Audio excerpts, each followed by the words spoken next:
Today I'm skimming the best-selling book, The Circle Maker by Mark Batterson. This is a book about prayer. I did not realize how much there is to say about prayer, how much there is to know about prayer until I read this book. In this book, the author encourages us to pray circles around our biggest dreams, our greatest fears, to draw prayer circles around our family, our job, our goals, and our problems. It inspires us to claim the promises that God gave us in Scripture and to pursue big dreams and big opportunities. So let's start with the title. Why is it titled The Circle Maker? Chapter 1 tells us the legend of the Circle Maker. It's a true story. His name was Honi. He was a Jewish scholar who lived outside the walls of Jerusalem in the 1st century BC. He was known as a miracle worker. During a drought, this man drew a circle in the dry soil, in the dry ground. He stood inside that circle and he said to God, I am not moving from this circle until it rains. And God sent rain.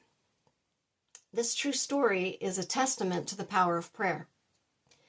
Mark Batterson, the author of this book, he is lead pastor of National Community Church in Washington, D.C., and this man dared to believe that he could pray circles around Capitol Hill, and God would do the same for him as he did for Joshua. We all know the story of Joshua and the Battle of Jericho and how Joshua led the march around Jericho. They circled it again and again until the walls of Jericho fell.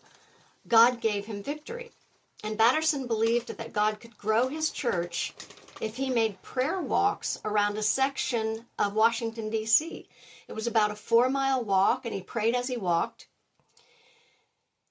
I think he was claiming the territory for God. That's what it seemed to me that he was doing.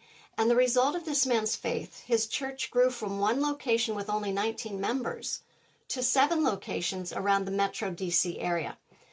So the message of this book, The Circle Maker, is that blessings, breakthroughs, miracles, and dreams start with a prayer, and you have not because you ask not. Quote from the book, God has determined that certain expressions of his power will only be experienced in response to prayer. Simply put, God won't do it unless you pray for it.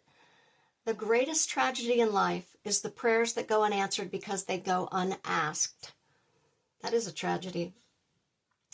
So Joshua and the Israelites circling Jericho for 7 days, that is a moving picture of what drawing prayer circles looks like. The author says, he asks you this question, what's your Jericho?